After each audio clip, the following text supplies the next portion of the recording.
நீங்கள்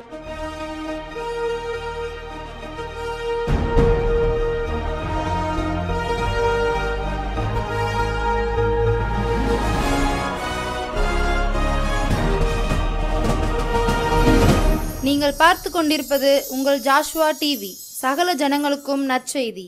கல்வாரி காட்சியை கண்டிடும் கல்மனம் கலங்கிய கரைந்திடுமே. கர்த்தாவே உம் அன்பை நினைக்கையில் எந்தன் உள்ளமும் நொறுங்கிடுதே. உருகாதோ நெஞ்சம் நெகிழாதோ கண்ணீர் பெருகாதோ. ராஜா இயேசு ராஜா, ராஜா இயேசு ராஜா. கர்த்தருடைய பரிசுத்த நாமத்திற்கு மகிமை உண்டாவதாக. இப்பொழுது நாம் லெந்து காலம் என்று சொல்லி 40 நாள் உபவாசம் என்று சொல்லி சபையோடு குடும்பத்தோடு சிலர் இந்த 40 நாளில் நிறையா பொருத்தனை பண்ணுவாங்க, தீர்மானம் பண்ணுவாங்க. எப்படின்னு கேட்டிங்கன்னா, இதை போலத்த ஒரு காலத்தில் எங்களுக்காக நீர் பாடுபட்டு அடிக்கப்பட்டு நொறுக்கப்பட்டு ரத்தம் சிந்தி ஜீவனை கொடுத்து எங்கள் மீட்பை உண்டாக்கினதுனால இந்த 40 நாள் இது பரிசுத்த வேதாகம் சொல்லுகிறபடியான காலங்கள் அல்ல. தென்னிந்திய திருச்சபையில் வருஷத்தில் 365 நாட்கள் நீங்கள் தொடர்ந்து இப்படியே ஓடிக்கொண்டிருந்தால் முடிவு என்ன அப்படிங்கிறதா ஒரு கேள்விக்குறி. அதனால நல்லா கவனிக்கணும். இந்த உபவாச காலங்கள், தவ காலங்கள் உங்களுக்கு தேவன் கிருபையாய் கொடுத்த காலங்களாக நீங்கள் எண்ணிக்கொள்ளுங்கள். இந்த 40 நாளாவது நீங்கள் உட்கார்ந்து வேதத்தை வாசிக்க, அதை தியானிக்க, அதை ஆராய்ச்சி பண்ண.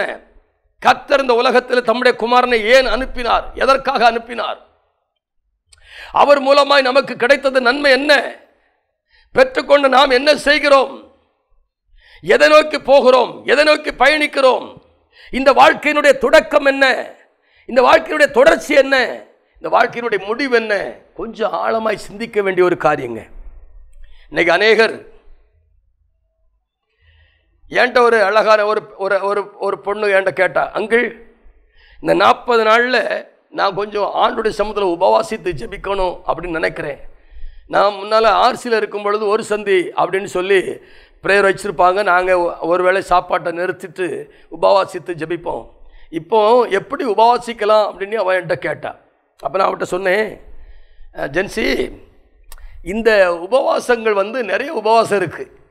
எப்படி உபவாசம்னா, மோசையினுடைய உபவாசம் இருக்குது, சாமியுடைய உபவாசம் இருக்குது, எலியாவுடைய உபவாசம் இருக்குது, எஸ்தருடைய உபவாசம் இருக்குது, பல உபவாசம் இருக்குது. அதில் நீ குடும்பத்தோட மனைவி கணவன் பிள்ளைகளோடு இருக்கிறதுனால எலியா உபவாசத்தை எடுத்துக்கொள்ள அப்படின்னு. அது எப்படி அங்கிள் அப்படின்னு கேட்டான். அப்போ அவள் சொன்னேன், அவனுக்கு காலையில் காகம் என்ன செய்யணும்னா அவனுக்கு சாப்பாடு கொடுக்கும்,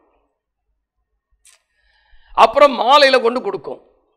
பகலில் நல்ல நேரம், அதிகமான நேரம் அவனுக்கு கிடைக்கும். காலையிலிருந்து மாலை வரைக்கும் நல்ல நேரம் இருக்கா, இதில் அருமையாக தேவ சமுத்திரம் உட்கார்ந்து உபவாசித்து ஜெபிப்பதற்கு அவருக்கு ஒரு நல்ல வாய்ப்பு கிடைக்கும். நீ அப்படி செய் அப்படின்னோடனே அவள் யோசித்தா, சரி அங்கிள் அப்படின்னா. நேற்று ஃபோன் பண்ணி சொல்கிற, அந்த உபவாசம் நல்லா அருமையாக இருக்குது, நான் சபையோடு இருந்து ஜெபம் பண்ணேன், ரொம்ப சந்தோஷம். பிரியமான தேவஜனமே, இந்த உபவாச காலங்களிலே நாமும் ஒருவேளை சாப்பாட்டையாவது வெறுத்து, இந்த நாட்களில் நிறைய பேர் என்ன செய்வாங்கன்னா, அந்த குடிக்கிறவங்க என்ன செய்வாங்கன்னா 40 நாள் விரதம் இருப்பாங்க. சோத்திரம், நல்லா கவனிங்க, 40 நாள் சாப்பிடாம கொள்ளாமல் இருப்பாங்க. என்ன மதுபானம் குடிக்கிறது இல்லையா? இல்லைங்க, இது லெந்து காலம், ஆமாம் தவக்காலம், இதெல்லாம் குடிக்கக்கூடாது அப்படின்னு சொல்லி 40 நாள் வரைக்கும் கரெக்டாக இருப்பாங்க. இந்த சபரிமலை கோயிலுக்கு போகிறவே 40 நாள் விரதம் இருப்பான். அங்கேருந்து வரும்போதே மதுபான பாட்டிலோடு தான் வருவான். அதே மாதிரி இவங்க என்ன செய்வாங்கன்னா 39 நாள் வரைக்கும் பார்ப்பாங்க. 39 சாயங்காலமே எல்லா மது பாட்டிலையும் வாங்கி கொண்டு வீட்டில் வச்சிடுறது. எப்போ இயேசு உயிர் தெழுந்தார்னு சொல்கிறாங்களோ அப்போ சந்தோஷப்பட்டுருவாங்க. வீட்டில் கேட்பாங்க, 8 நாள் நீங்கள் உபவாசம் இருந்தீங்களே, குடிக்காமல் உள்ளது. ஏய், அப்போ இயேசுநாதர் துக்கத்தில் இருந்தால் செத்து போனார், இப்போ உயிரோடு எழுந்தார், அதனால் சந்தோஷத்தில் குடிக்கிறேன் அப்படிம்பாங்க. குடிக்கிறதுக்கு ஒரு சாக்கு போக வச்சுருப்பாங்க. சந்தோஷமாக இருந்தால் குடிப்பான், துக்கமாக இருந்தால் குடிப்பான், மகிழ்ச்சியாக இருந்தால் குடிப்பான், ஏதோ ஒரு விதத்தில் குடிப்பான். குடிகாரனுக்கு குடிக்கணும், அவ்வளோதான். அதுக்கு ஒரு ஒரு காரியத்தை வச்சுருப்பான். நான் இதை விடணும், இதுக்கு நான் அடிமைப்படக்கூடாது, விடுதலை ஆகணும்னு நினைப்பாங்க. ஆனால் அந்த அடிமைத்தனத்தில் தான் இருப்பாங்க. இந்த அடிமைத்தனத்தின் ஆவி அவங்களை வேறு பக்கமாக திருப்பிட்டு கொண்டு போயிடும். ஓசியாவில் 4ஆம் அதிகாரம் 15 வசனம் சொல்லுகிறது, வேசித்தனத்தின் ஆவி அவளை வழி தப்ப பண்ணிற்று, வழி தப்பி திரிய பண்ணிற்று என்று வேதம். வேசித்தனத்தின் ஆவி அவர்கள் உள்ளத்தில் இருக்கிறதுனால கர்த்தரை அறியார்கள் என்று ஓசியா 5ஆம் அதிகாரம் 5ஆம் வசனம் சொல்கிறது. அருமையான தேவஜனமே, வாழ்க்கையில் நம்ம ஒரு தீர்மானம் எடுத்தால் தீர்மானத்தில் கரெக்டாக இருக்கணும். அதனால் இந்த உபவாச நாளில் என்ன அப்படின்னு கேட்டால், என்ன தலைப்பு அப்படின்னா, ஒப்புரவாகுதல் அப்படிங்கிற ஒரு தலைப்பில் உங்கள் மத்தியில் பேசும்படியாக நிற்கிறேன். ஒப்புரவாகுதல் என்பது என்ன அப்படின்னு கேட்டிங்கன்னா, மனிதனுக்கும் தேவனுக்கும் நடுவில் ஒரு பெரிய பிரிவு வந்துட்டு. அது ஆதாம் காலத்தில் ஏற்பட்ட பிரிவு. அந்த பிரிவை ஆதாம் சமாளிப்பதற்காக அப்பப்போ பலி செலுத்துவான். காளைகளை பலி செலுத்துவான், ஆடுகளை பலி செலுத்துவான். அப்பப்போ ஒரு காம்ப்ரமைசன், அப்பப்போ ஒரு ஒப்புரவாகுதல். இது அப்படியே மல்கியா வரைக்கும் வந்துச்சு. மல்கியாவுக்கு அப்புறம் அந்த பலி அங்கீகரிக்கப்படலை. அதுக்கப்புறம் தான் இயேசு கிறிஸ்து உலகத்துக்கு நினைச்சார் வர்றார். வந்த அவர் இந்த உலகத்தில் பிரவேசித்ததனுடைய பிரதான நோக்கம் என்ன அப்படின்னா, நான் ஒரு வசனத்தை வாசிக்கிறேன். ரோமர் 5ஆம் அதிகாரம் 10ஆம் வசனத்தையும் 11ஆம் வசனத்தையும் வாசிக்கிறேன். நல்லா கவனித்து கேளுங்க. நாம் தேவனுக்கு சத்துருக்களாய் இருக்கையில் அவருடைய குமாரனின் மரணத்தினாலே அவரோடு கூட ஒப்புரவாக்கப்பட்டோமானால், ஒப்புரவாக்கப்பட்ட பின்பு நாம் அவருடைய ஜீவனாலே ரட்சிக்கப்படுவது அதிக நிச்சயமாமே. அதுவுமல்லாமல் இப்பொழுதும் ஒப்புரவாகுதலை நமக்கு கிடைக்க பண்ணின நம்முடைய கர்த்தராகிய இயேசு கிறிஸ்துவின் மூலமாய் நாம் தேவனை பற்றி மேன்மை பாராட்டுகிறோம். இந்த ஒப்புரவாகுதல் யார் மூலமாய் வந்துச்சு அப்படின்னா, இயேசு கிறிஸ்துவின் மூலமாக தான் வந்துச்சு. எப்படி வந்துச்சுன்னா, அவருடைய மரணத்தினாலே. மரணம் இன்னைக்கு பாருங்க, இயேசு கிறிஸ்துன்னு சாதாரண நபர் அல்ல, அவர் தேவன், தேவனுடைய குமாரன். பரலோகத்திலே தேவ சமூகத்தில் இருந்தவரை பூமிக்கு அனுப்பி நம்மேல் வைத்த அன்பை விளங்க பண்ணின இடமே கல்வாரி சிலுவைதான். சிலுவை. அதனால தான் பவுல் சொல்றாரு, சிலுவையை பற்றிய உபதேசம் கெட்டு போகிறவர்களுக்கு பைத்தியமாக இருக்கிறது, ரட்சிக்கப்படுகிற நமக்கோ அது தேவ பலனாக இருக்கிறது. ரட்சிக்கப்படுகிற ஒவ்வொரு பிள்ளைகளையும் தேவன் பராமரிப்பது எவ்வளவு வித்தியாசம் தெரியுமா? ரட்சிக்கப்பட்ட பிறகு பரிசுத்தாவினுடைய அபிஷேகத்தை தந்து ஆவியானவரை கொடுத்து செம்மையான வழியிலே நடத்தி கொண்டு வருகிறது தான் தேவனுடைய திட்டம். இப்ப பாருங்க, இவர் சொல்றாரு, இந்த ஒப்புரவாகுதல் என்பது இன்னைக்கு திருச்சபைக்குள்ளே வேண்டும், குடும்பங்களுக்குள்ளே வேண்டும், உறவுகளுக்குள்ளே வேண்டும். இன்னைக்கு திருச்சபையில் திருவிருந்து ஆராதனை நேரத்தில் தான் நம்ம என்ன செய்வோம்னா, ஒப்புரவாகிறது போல ஆக்ட் பண்ணிக்கிடுவோம், நடிச்சுக்கிடுவோம். நடிக்கிறது நம்மளை மிஞ்சின ஆளை யாருங்க? ஆமாம்,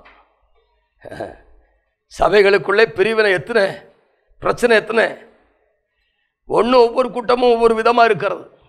அதனால் சபை தேவனுடைய சுய இரத்தத்தினால் சம்பாதித்த சபை. நம்மை நாம் தேவனுக்கு சத்துருக்களாய் இருக்கையில் அவருடைய குமாரனுடைய மரணத்தினாலே அவரோடு கூட ஒப்புரவாக்கப்பட்டோமானால், மரணம் மூலமாய், இரத்தத்தின் மூலமாய் நாம் தேவனோடு கூட ஒப்புரவாக்கப்படுகிறோம். அது இயேசு கிறிஸ்துவின் மூலமாய். அருமையான தேவஜனமே, மரணத்தின் மூலமாய், அந்த இரத்தத்தின் மூலமாய். இல்லை, பழைய ஏற்பாட்டு காலத்தில் ஆட்டினுடைய ரத்தம் ஒரு மனுஷனை ஒப்புரவாக்கும்படியாக அது செய்கிறது. ஆனால் புதிய ஏற்பாட்டில் இயேசு கிறிஸ்து தன்னுடைய சொந்த இரத்தத்தினாலே, தன்னுடைய சொந்த சரீரத்தை பலியிட்டதினாலே, ரோமர் 10:10 சொல்கிறது, நாம் அவருடைய இரத்தத்தினாலே பரிசுத்தமாக்கப்பட்டிருக்கிறோம் என்று. இயேசு கிறிஸ்து இரத்தத்தினாலே பரிசுத்தமாக்கப்பட்டிருக்கிறோம். பிதாவுடைய சித்தம்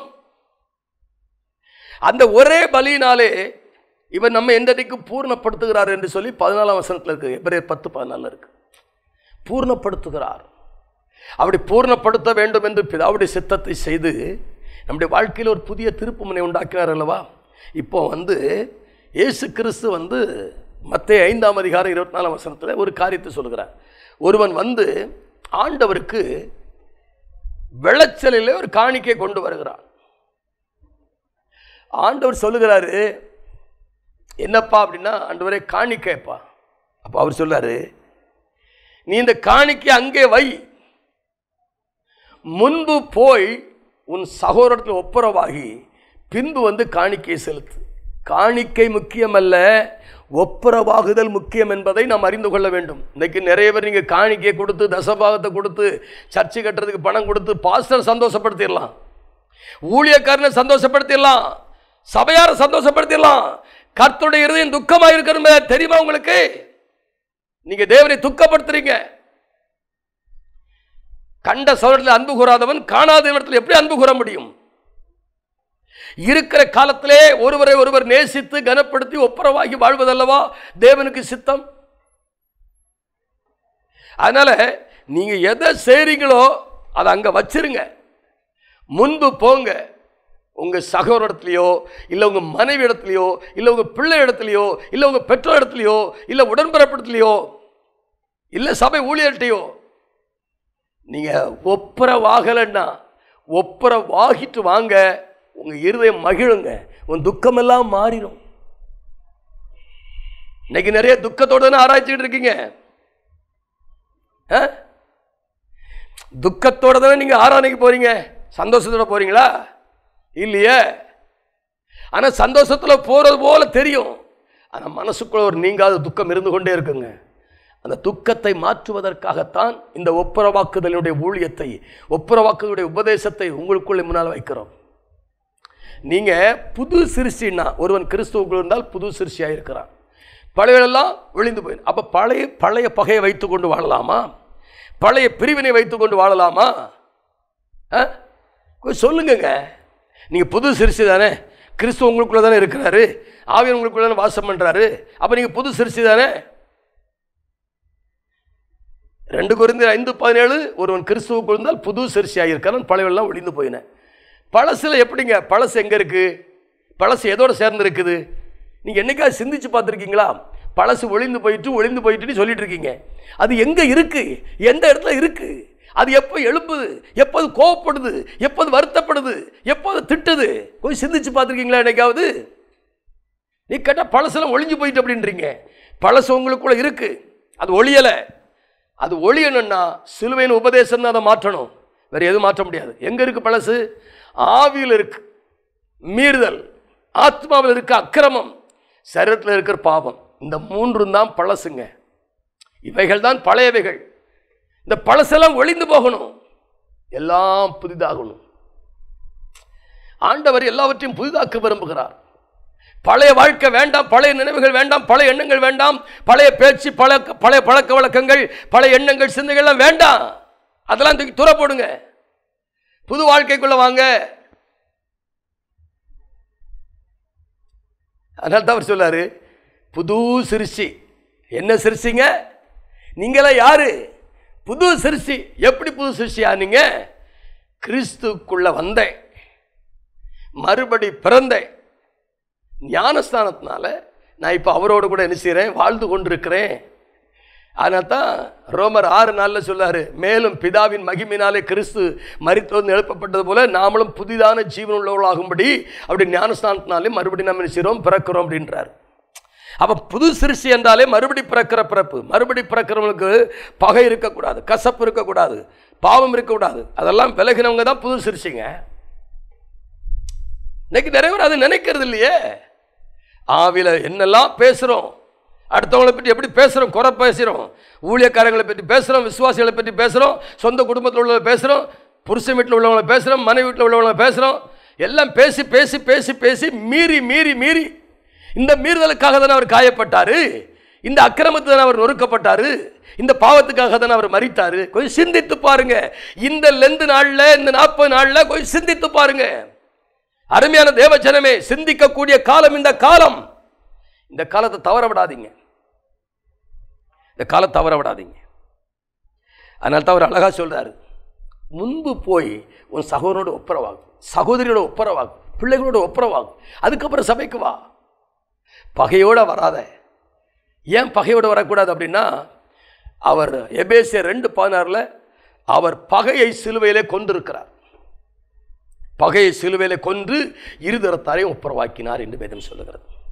அப்போ பகை கொல்லப்பட்டிருக்கிறது என்பதை நாம் அறிய வேண்டும். பகைக்கு ஏன் உயிர் கொடுக்குறீங்க? கொல்லப்பட்டது கொல்லப்பட்டதாகவே இருக்கட்டுமே, மரித்தது மரித்ததாகவே இருக்கட்டுமே, அதுக்கு ஏன் உயிர் கொடுப்பானே? அருமையான தேவஜனமே, இந்த வாழ்க்கை நமக்கு கொடுக்கப்பட்ட தேவனுடைய பெரிய கிருபை, இரக்கம். அவருடைய கிருபையினால் வாழ்ந்து கொண்டிருக்கிறோம். இந்த கிருபையில வாழ்ந்து கொண்டிருக்கிறோம். போய் சிந்திச்சு பாருங்க, நாம் வாழ்வது ஆண்டவருடைய கிருபைங்க. கிருபை, இரக்கம், தயவு. அது இரக்கத்துக்கு முடிவே இல்லை என்று. அக்கிரமங்களினாலும் பாவங்களாலும் மரித்திருந்த நம்மை தேவன் மீட்டெடுத்தார் அல்லவா? கிருபையினால் விசுவாசத்தை கொண்டு ரட்சிக்கப்பட்டீங்க அல்லவா? அப்ப இந்த ரட்சிப்பை காத்துக்கொள்ள வேண்டும் அல்லவா? பிசாசு குடும்பத்தை உடைப்பதிலே கவனமா இருக்கிறான். வலுசர்ப்பம் குடும்பத்தை உடைப்பதிலே, ஆதியில ஏதேனிலே ஆதாம் ஏவாளுடைய குடும்பத்தை உடைச்சது அவன் தான். அதுக்கப்புறம் குடும்பங்கள் உடைச்சு, இப்பவும் குடும்பங்கள் உடைக்கப்பட்டு தான் கிடக்குதுங்க, பிரிஞ்சு கிடக்குது. போலீஸ் ஸ்டேஷன்ல கொஞ்சம் கிடக்கு, கோர்ட்ல கொஞ்சம் கிடக்கு. ரொம்ப வருத்தம். சிலர் இது இல்லாம பிரிஞ்சு வாழ்றாங்க. குடும்பம் மிக மிக முக்கியம் என்பதை நாம் அறிந்து கொள்ள வேண்டும். நல்லா கவனிங்க. நான் இன்னொரு வசனத்தை உங்களுக்கு வாசிக்கிறேன். கொலோசியர்கள் நிருபம், அப்போஸ்தலனாகிய பரிசுத்த பவுல் கொலோசியர்கள் நிருபம் 1ஆம் அதிகாரம் 20ஆம் வசனத்தை வாசிக்கிறேன். அவர் சிலுவையிலே சிந்தின இரத்தத்தினாலே சமாதானத்தை உண்டாக்கி, பாருங்க, அவர் சிலுவையிலே சிந்தின இரத்தத்தினாலே சமாதானத்தை உண்டாக்கி,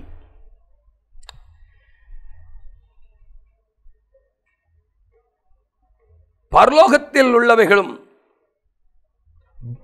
பூலோகத்தில் உள்ளவைகள் பரலோகத்தில் உள்ளவைகள் யாவையும் அவர் மூலமாய் தமக்கு ஒப்புரவாக்கி கொள்ள அவருக்கு பிரியமாயிற்று. ஆண்டவர் பிதாவாகிய தேவனுக்கு பிரியம் என்ன தெரியுமா?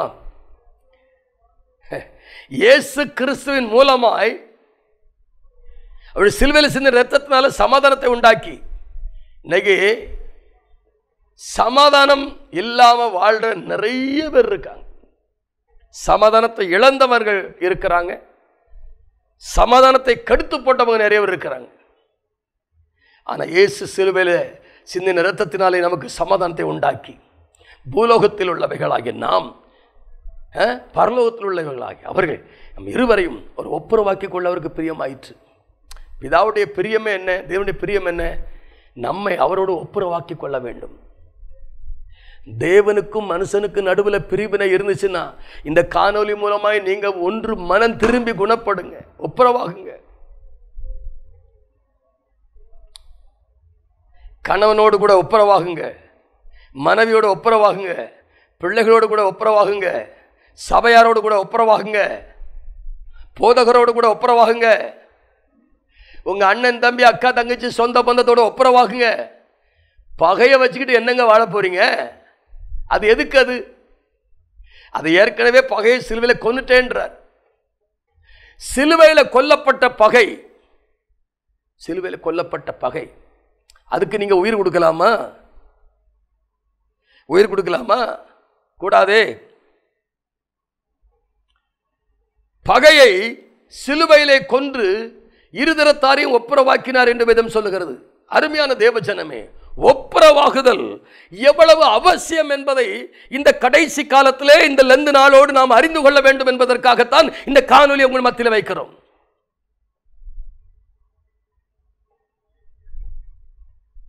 ஆண்டவருக்கு ரொம்ப பிரியம் என்ன? ஒப்புரவாகணும். ஒப்புரவாக்குங்க, ஒப்புரவாக்குங்க. Right, okay.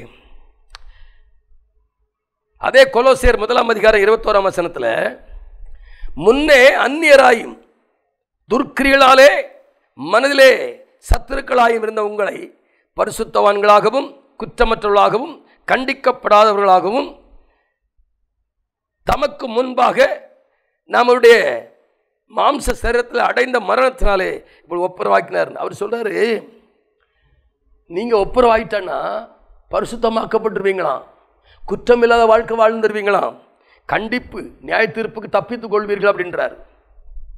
வெள்ளை சிங்காசன நியாய தீர்ப்புக்கு தப்பித்துக் கொள்ள வேண்டுமே ஆனால் தேவ வசனம் சொல்லுகிற அந்த வழிமுறைகளை பின்பற்றி நடக்கும்படி ஆண்டவரும் கர்த்தர் இரட்சகருமாகிய இயேசுவின் நாமத்தில் உங்களை பட்சமாய் கேட்கிறேன். அந்த 2 கொரிந்தியர்ல அந்த வசனத்தை நான் வாசித்து முடிச்சிடுறேன். சோத்திரம். அது மிக முக்கியமான ஒரு வசனம். எப்படின்னு கேட்டிங்கன்னா, அந்த நீங்கள் புது சிருஷ்டியாக மாறினீங்கல்ல, அவர் சொல்கிறாரு, நான் வாசிக்கிறேன் 2 கொரிந்தியர் 5:17, இப்படி இருக்க ஒருவன் கிறிஸ்துவுக்குள் இருந்தால் புது சிருஷ்டியாக இருக்கிறான், பழையவெல்லாம் ஒளிந்து போயின, எல்லாம் புதிதாய். அதில் 18 சொல்கிறாரு, இவைகளெல்லாம் தேவனால் உண்டாயிருக்க அவர் இயேசு கிறிஸ்துவை கொண்டு நம்மை தம்மோடு ஒப்புரவாக்குதலின் ஊழியத்தை ஒப்பு கொடுத்தார். இப்போ நாம் சாதாரணமாக தேவனுக்கு சத்துருக்களாக இருந்த நம்மை அவர் இரத்தத்தினாலே கழுவி, பாவமர கழுவி, பிதாவாகிய தேவனுக்கு முன்பாக நம்ம ராஜாக்களாய் ஆசால நிறுத்தியிருக்கிறார் இல்லையா. சொல்றாரு, என்ன சொல்றாருன்னா, ஒப்புரவாக்கி நம்மளை தேவனோடு கூட ஒப்புரவாக்கி, இந்த ஒப்புரவாக்குதல்கிற அந்த கான்செப்டை, அந்த கருத்தை உள்ள வைத்து நீங்க இந்த ஊழியத்தை செய்யுங்கன்றார். ஒப்புரவாகுதல் ஊழியத்தை செய்யுங்கன்றார். பிரிந்து கிடக்கிறவங்களை தேவனோடு கூட ஒப்புரவாக்குங்கள் அப்படின்றார். அதுக்கு தான் இந்த ஊழியன்றார். இன்னைக்கு நிறைய பேர் ஊழியன்னா எப்படியோ செய்கிறாங்க. சோத்திரம். அதெல்லாம் சொல்ல வரல, நமக்கு வேண்டாத விஷயம் அது. கர்த்தர் பார்த்துக்கொள்வார். அடுத்தால 19ஆம் வசனம் என்ன சொல்லுது? அது என்னவெனில், தேவன் உலகத்தருடைய பாவங்களை எண்ணாமல் கிறிஸ்துவுக்குள் அவர்களை தமக்கு ஒப்புரவாக்குதலின் உபதேசத்தை எங்களிடத்தில் ஒப்புவித்தார். ஒப்புரவாக்குதலின் உபதேசம். இன்னைக்கு உபதேசம் தான் இன்னைக்கு சரியில்லை. இயேசுவை ஏன் கொலை செய்தாங்க தெரியுமா? அவர் ஒரு புதிய உபதேசத்தை கொண்டு வந்தார். பழைய ஏற்பாட்டு சட்டங்களை மாற்றி புதிய சட்டத்தை உள்ளே கொண்டு வந்தார். அதான் அவரை பகைத்தார்கள், விரோதித்தார்கள், கொலை செய்ய முடியாது. பவுலை ஏன் கொலை செய்யும்படி திட்டமிட்டார்னா, அத்தனை பட்டணத்தில் மாஸ்மேட் என்று பேசுகிறார். அத்தனை பட்டணத்தாரே, நீங்கள் உங்களுடைய ஊரை நான் சுற்றி பார்த்தேன், உங்களுடைய பலிபீடத்தை பார்த்தேன், அறியப்படாத தேவனுக்கு என்று எழுதியிருக்கிற பலிபீடத்தை கண்டேன், நீங்கள் அறியாமல் ஆராதிக்கிற அவரையே உங்களுக்கு அறிவிக்க வந்தேன். அறியாமல் ஆராதிக்கிறீங்க, அதை நீங்கள் அறிந்து ஆராதிங்கன்னு சொல்றக்க வந்தேன். அவன் சொன்ன உபதேசம் புதிய உபதேசமா இருக்கு, நூதனமான உபதேசமா இருக்குன்றாங்க. இயேசு கிறிஸ்துடைய பிறப்பு, வாழ்க்கை, அவருடைய ஊழியம், பாடு, மரணம், அடக்கம் பண்ணப்படுதல், உயிர் தழுதலை குறித்து அவர் திரும்ப வருவார், நித்திய ஜீவனை கொண்டு போவாருங்கிற அந்த தெளிவான ஒரு சத்தியத்தை ஜனங்களுக்கு கொண்டு போகும் பொழுது அதை அவங்களால ஏற்றுக்கொள்ள முடியவில்லை, அங்கீகரிக்க முடியவில்லை. இதுவரைக்கும் இல்லாத புதிய உபதேசமா இருக்கு அப்படின்ட்டு. அடுத்தால் இவர் என்ன சொல்றாரு? அதே 2 கொரிந்தியர்ல 20ஆம் வசனம், ஆனபடினாலே தேவனானவர் எங்களை கொண்டு புத்தி சொல்லுகிறது போல நாங்கள் கிறிஸ்துவுக்காக ஸ்தானாதிபதிகளாக இருந்து தேவனோடு கூட ஒப்புரவாகுங்கள் என்று கிறிஸ்துவின் நிமித்தம் உங்களை வேண்டிக் கொள்ளுகிறோம். ஒப்புரவாகுங்கள் என்று ஊழியம், ஒப்புரவாகுங்கள் என்று உபதேசம், ஒப்புரவாகுங்கள் என்று ஜெபம். அப்போ ஒப்புரவாகுதல் எவ்வளவு பெரிய காரியம் என்பதை நீங்கள் கொஞ்சம் கவனிக்கணும் இல்லையா? கவனிக்கணுமா இல்லையா? பிரியமான தேவஜனமே, இது காலம், கடைசி காலம். உங்களுக்கு தேவன் கொடுத்திருக்கிற ஒரு பெரிய அரிய சந்தர்ப்பம் என்னன்னு கேட்டால், இப்படிப்பட்ட பாக்கியத்தை கர்த்தர் தந்திருக்கிறார் இல்லையா? அது எவ்வளோ பெரிய ஆசீர்வாதம். அதனால் நீங்கள் யாரோடு ஒப்புரவாகலைன்னா, இந்த காணொலி மூலமாய் பகையை சிலுவையில் கொண்டாரு பாருங்க, அவரோடு சேர்ந்து இணைந்து பகையை வெற்று விலக்கி யாரு மேலும் கசப்பு ஆகாதுங்க. கசந்த வாழ்க்கை வேண்டாம், கசப்பான வாழ்க்கை வேண்டாம், கசப்பான உறவு வேண்டாம். எல்லாவற்றையும் விட்டுட்டு ஒப்புரவாகுங்க. கல்வாரி பலிபீடத்தண்டை வாங்க. கல்வாரி பலிபீடத்திலிருந்து வழிந்து ஓடி வருகிற விலையேறப்பட்ட ரத்தம் உங்கள் வாழ்க்கை எல்லாவற்றையும் மாற்றும், எல்லாவற்றையும் மாற்றும். இயேசு கிறிஸ்துவின் ரத்தம் சகல பாவங்களை நீக்கி சுத்திகரிக்கும் என்று வேதம் சொல்லுகிறது. ஒரு பாவம், 2 பாவம் அல்ல, சகல பாவங்கள். உங்கள்கிட்ட கேட்டு கேட்டு மன்னித்தாரா? கல்வாரி பலிபீடத்தில் ஜீவன் விடும்போது கூட அவர் சொன்னார், பிதாவே அவளுக்கு மன்னியும், தாங்கள் செய்கிறது என்னதென்று அறியாது இருக்கிறார்கள். அறியாமல் தான் இன்னைக்கு வாழ்க்கையில் நிறைய பிரச்சனைகள் வருது. அறிந்து வருவதில்லை, அறியாமல் வருவதுதான் பெரிய பிரச்சனை. அதனால் நீங்கள் அறிந்து கொள்ள வேண்டும் என்று ஆண்டவர் விரும்புகிறார். தேவனை அறிகிற அறிவு எப்போ வரும் அப்படின்னா, தேவனோடு கூட ஒப்புரவாகி அவரோடு பேசி பழகி உறவில் இருந்தால்தான் அந்த உறவு தான் நம்மை சீர்பொருந்த பண்ணும். உங்களுக்கு தேவனோடு கூட உறவு எவ்வளோ நேரம் இருக்குது? எவ்வளோ நேரம் ஜெபிக்கிறீங்க? எவ்வளோ நேரம் வேத வாசிக்கிறீங்க? எவ்வளோ நேரம் தேவ சமூகத்தில் காத்திருக்கிறீங்க? உங்களுக்கும் தேவனுக்கும் என்ன உறவு? நீங்கள் தேவனோடு கூட எவ்வளோ நேரம் உறவில் இருக்கிறீங்க? இந்த உறவு பெருக பெருக தான் அன்பு உள்ளே வரும். பேசி பழகி பழகி அன்பு உள்ள வரும். அன்பு உள்ள வரும் பொழுது சிநேகிதர்களாய் மாறுறீங்க. ஆபிரகாம் தேவனுடைய சிநேகிதன் எனப்பட்டான் என்று சொல்லி யாக்கோபு 2:23 சொல்லுகிறது. சோத்திரம். அதனாலே நீங்க தேவனுக்கு சிநேகிதர்களாக இருக்கிறதுக்காக பாருங்க. உலக சிநேகிதம் வேண்டாங்க. உலக சிநேகிதம் தேவனுக்கு விரோதமான பகை. சகோதர சிநேகத்தில் நிலைத்திருங்கள், அன்பில் நிலைத்திருங்கள், சமாதானத்தில் நிலைத்திருங்கள், சத்தியத்தில் நிலை கொண்டிருங்கள். கொடியானது செடியோடு கூட இணைந்திருந்தால் மிகுந்த பலன் தரும் என்று வேதம் சொல்கிறது. அதனாலே இந்த நாட்களில் நீங்கள் செய்ய வேண்டிய ஒரு பெரிய காரியம் என்னன்னு கேட்டால், இதுவரைக்கும் நீங்கள் யாரோட பகையாக இருந்தால் நீங்கள் போய் ஒப்புரவாகுங்க. அவங்க ஒப்புரவாகிறாங்களா இல்லையா அதெல்லாம் வேண்டாம். நீங்கள் போய் நான் செய்தது உங்களுக்கு விரோதமாக பேசினது தப்பு தான், தவறு தான், என்னை மன்னிச்சிருங்கன்னு சொல்லி ஒரு தடவை வார்த்தை சொல்லிட்டு வந்துடுங்க. கர்த்தர் பார்த்து கொள்வார். ஒப்புரவாகாமல் நீங்கள் கர்த்தருக்கு எதையும் செய்ய முடியாதுங்க. நீங்கள் செய்கிற ஆராதனையாக இருக்கட்டும், காணிக்கையாக இருக்கட்டும், தசம்பாகம் இருக்கட்டும், இல்லை பண்டா இருக்கட்டும், எதுவாக இருக்கட்டும், எது கொடுத்தாலும் தேவன் ஒப்புரவாக இருக்கிறாரான்னு தான் பார்ப்பார். ஒப்புரவாக இருக்கிறான்னு பார்ப்பார். ஒப்புரவாக்குதலுக்காகத்தானே குமாரனே இந்த உலகத்துக்கு அனுப்பினார். ஏங்க அவருடைய சொந்த குமாரனை பிதாவாகிய தேவன் இந்த உலகத்துக்கு அவரை ஏன் நொறுக்கணும்? அதனால் தயவு செய்து சொல்கிறேன்,